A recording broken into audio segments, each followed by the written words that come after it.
Today we have a 71 Corvette that many people didn't even know existed. (1971) was a very interesting year for Corvettes, mostly because the changes occurred under the skin.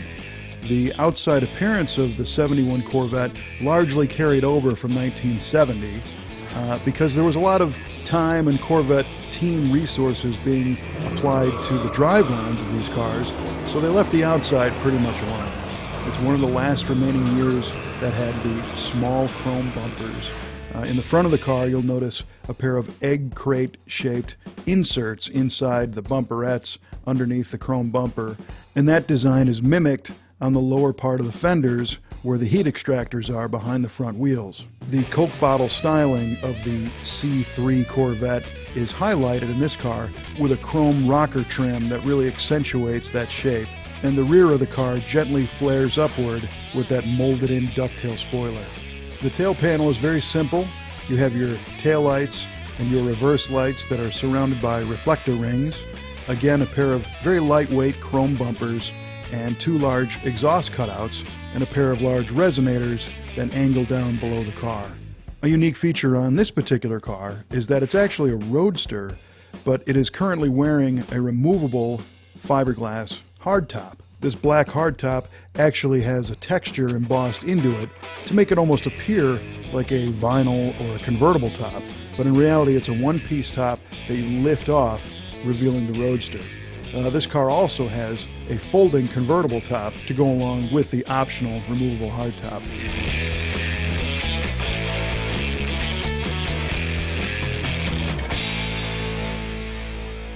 Many Chevrolet color names are kind of wishy-washy, like Marina Blue or Autumn Gold, but this angry Corvette is wearing War Bonnet Yellow.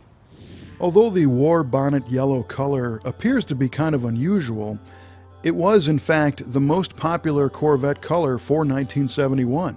Corvettes came in 10 different color options for 71, with 3,706 of them being painted in War Bonnet Yellow. The next most popular color was Brand's Hatch Green, coming in at 3,445, and then a kind of a distant third place was Mulsanne Blue at 2,465.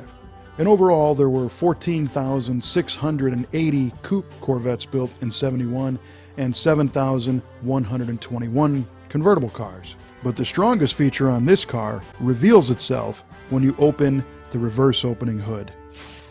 Now, you might normally think of the LS6 454 as a Chevelle engine, but by 71 you could also get that in a Corvette.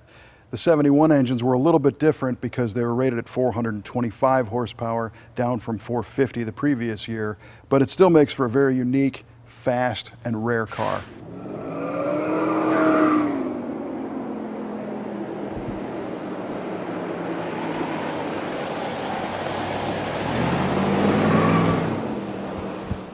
Traditionally, Corvettes have the most powerful V8 engine of any of the Chevrolet cars, and it was interesting to see what happened in 1970. If we back up 1 year, we find out that Chevrolet was intending to release a 454 cubic inch engine called the LS7, and this was supposed to be a Corvette engine that made 460 horsepower.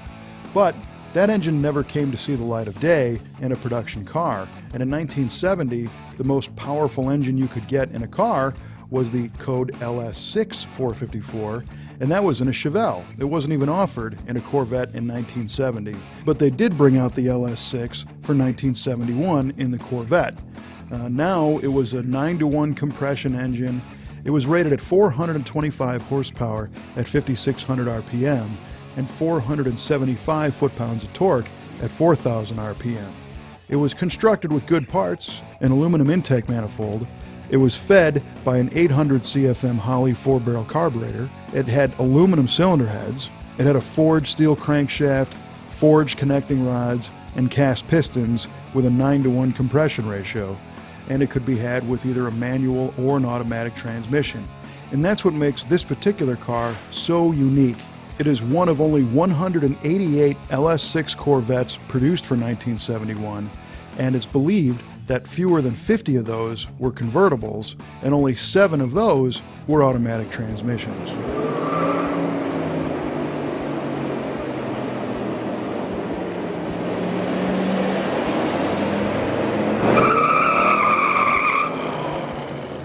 Corvettes have always been known to be great handling cars, not only in a straight line, but when going around turns. And this is largely due to the performance-tuned front suspension and the fully independent rear suspension. Although these cars have a fiberglass body, they have a very rigid steel frame. This one also stops well, thanks to the 11 3/4-inch power-assisted disc brakes and the Goodyear wide-tread F70 15-inch tires on 15-inch rally-style wheels. When you slide behind the wheel of a Corvette, you're greeted with a full complement of gauges in the dash in front of you and above the center console. And this car has a rather unique leather interior, which is finished in a saddle color. Options with the big block are minimal, but it does have power steering and brakes and an AM/FM radio.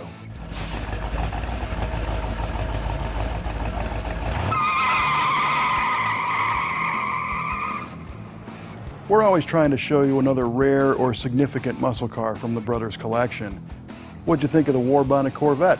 Let us know either on Facebook, YouTube, or on our website at MuscleCarOfTheWeek.com, and we'll show you something else next week.